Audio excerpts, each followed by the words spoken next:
Hi అండి, ఎలా ఉన్నారు? బాగున్నారా? నేనైతే చాలా బాగున్నానండి. మీరు కూడా బాగున్నారని కోరుకుంటాను. నా ఛానల్ సబ్స్క్రైబ్ అందరికి కూడా నా వందనాలండి. ఎంతో బాగా సపోర్ట్ చేస్తూ ఉన్నారు. అలాగే ఇవాళ మన ఛానల్లో వచ్చేసి నేను బెండకాయతో పులుసు పెట్టానండి. ఏ విధంగా పెట్టానో, ఏమేమి కావాలో ఈ పులుసుకి నేను మీకు వీడియోలో క్లియర్గా చూపిస్తానండి. చాలా బాగుంటుందండి ఈ కర్రీ. రైస్లోకి వాటికి సూపర్ ఉంటుందండి. సూపర్ అంటే సూపర్ ఉంటుంది. మీరు ట్రై చేయండి. ఏ విధంగా చేయాలో ఏవే కావాలో నేను వీడియోలోకి వెళ్లే ముందు ఈ ఫస్ట్ టైం ఈ ఛానల్ చూస్తున్న వాళ్ళైతే లైక్ చేయండి, షేర్ చేయండి, కామెంట్ చేయండి, సబ్స్క్రైబ్ చేయండి. ఎందుకంటే మీరు సపోర్ట్ చేయండి ఫ్రెండ్స్. మీ సపోర్ట్ ఉంటే నేను ఇలాంటి మంచి మంచి వీడియోలు ఇంకా మరెన్నో చేయగలను, సపోర్ట్ చేయగలనని నేను ఆశిస్తున్నాను. తప్పకుండా అయితే సబ్స్క్రైబ్ చేయండి ఫ్రెండ్స్. వీడియోలోకి వెళ్దామండి. ఎక్కడ కూడా స్కిప్ చేయకుండా వీడియో మొత్తం చివరి వరకు చూడండి.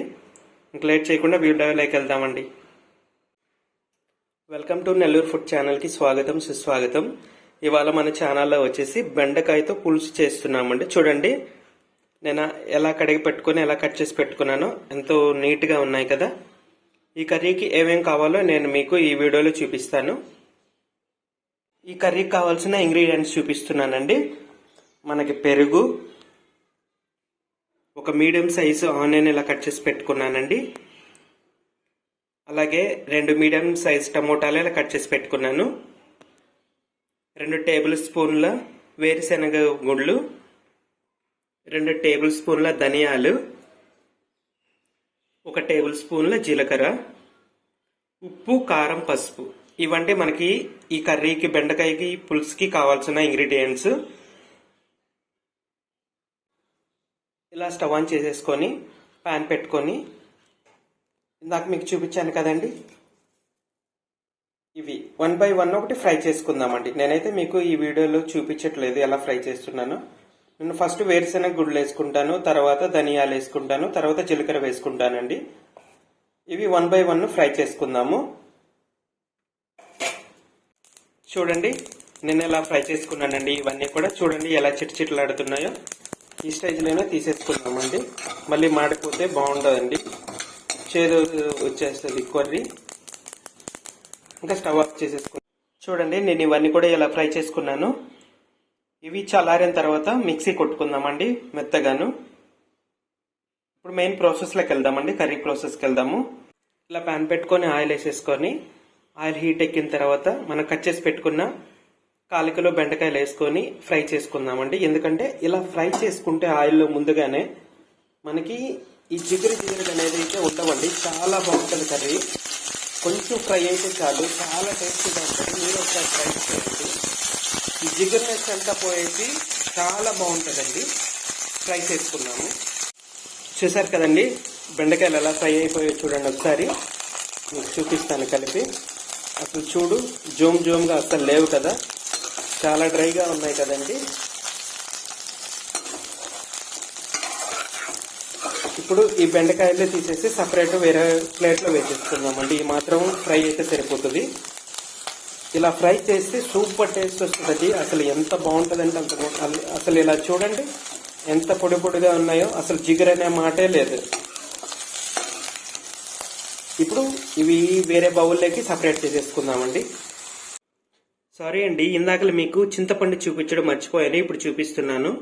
చూడండి, ఈ మాత్రం చింతపండు అయితే సరిపోతుంది.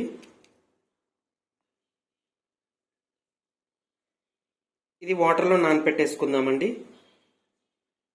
ఇప్పుడు ఇలా ప్యాన్ పెట్టుకొని ఒక 2 టేబుల్ స్పూన్లు ఆయిల్ వేసుకొని కరివేపాకు,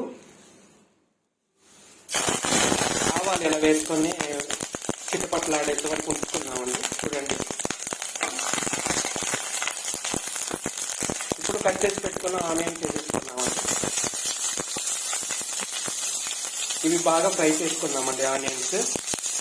ఆనియన్స్ ఇలా ఫ్రై అయిన తర్వాత కట్ చేసి పెట్టుకున్న టమోటాలు యాడ్ చేసుకుందామండి.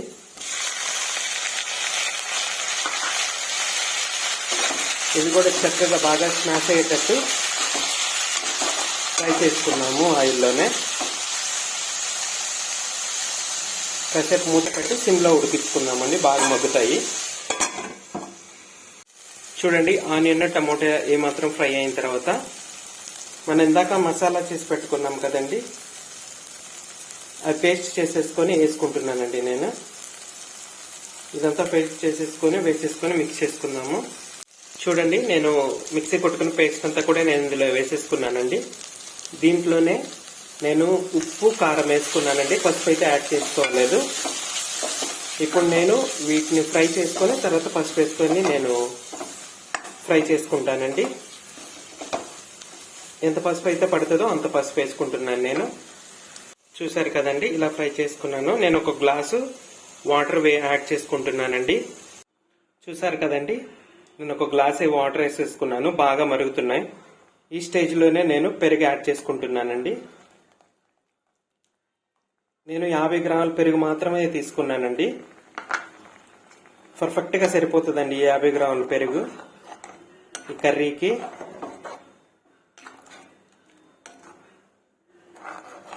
ఇలా కాసేపు ఉడికిచ్చేసేసుకొని బెండకాయలు యాడ్ చేసుకుందామండి.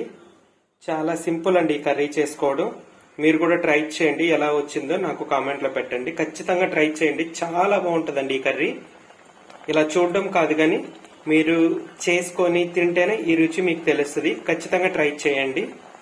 ఇప్పుడు నేను బెండకాయలు యాడ్ చేసుకుంటున్నానండి. ఇందాక ఫ్రై చేసి పెట్టుకున్న బెండకాయలు యాడ్ చేసుకుంటున్నాను. ఒకసారి కలుపుకుందామండి.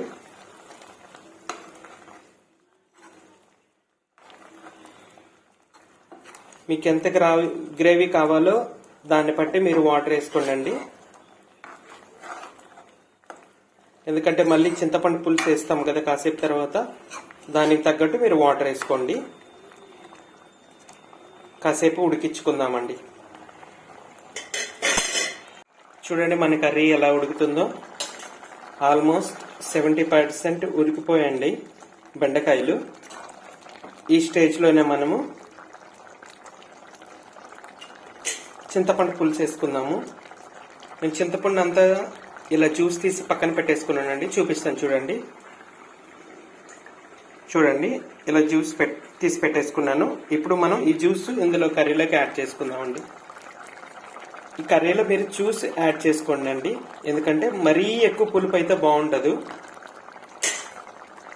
యాడ్ చేసుకున్న తర్వాత ఒకసారి కలిపేసుకొని మూత పెట్టేసుకొని మీడియం ఫ్లేమ్లోనే ఉడికించుకుందామండి ఒక 5 minutes. అంతేనండి, మన కర్రీ అయిపోతుంది.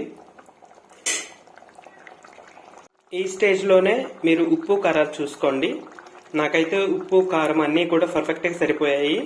మీరు ఒకసారి ఉప్పు చూసుకొని మీకు ఏమైనా తగ్గినట్లయితే వేసేసుకోండి. ఫైనల్గా మన కర్రీ అయితే అయిపోయిందండి. చూడండి ఎంత ఆరోమాతో ఎంత కలర్ఫుల్గా ఉందనో.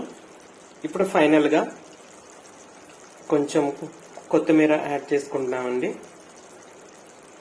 యాడ్ చేసుకుని ఒకసారి కలిపేసుకుని దించేసుకుందామండి. చూడండి నాకు ఈ మాత్రం అయితే సరిపోతుంది గ్రేవీ. మీరు ఇంకా ఎక్కువ గ్రేవీ కావాలనుకుంటే ఇంకొన్ని వాటర్ ఎక్కువ వేసుకొని తీసేసుకోండి. చూడండి అస్సలు ఎంత బాగుందంటే అంత బాగుంటుందండి. మీరు ఒకసారి ట్రై చేయండి. ఇంతేనండి, చాలా సింపుల్ అండి ఈ కర్రీ చేసుకోవడం. ఈ ఛానల్లో ఫస్ట్ టైం చూస్తున్న వాళ్ళైతే లైక్ చేయండి, షేర్ చేయండి, కామెంట్ చేయండి, సబ్స్క్రైబ్ చేయండి. బెల్ ఐకాన్ కూడా క్లిక్ చేయండి, ఎందుకంటే నేను పెట్టే ప్రతి ఒక్క వీడియో మీకు నోటిఫికేషన్ రూపంలో వస్తుందండి. కానీ ఖచ్చితంగా మీరు సబ్స్క్రైబ్ చేస్తారని నేను కోరుకుంటాను. ఎందుకంటే సపోర్ట్ చేయండి ఫ్రెండ్స్. మీరు చేసే ప్రతి ఒక్క సబ్స్క్రైబ్ నాకు ఎంతో విలువైనదండి. మరొక వీడియోతో నేను మీ ముందుకుంటానండి. అంతవరకు బాయ్ అండి.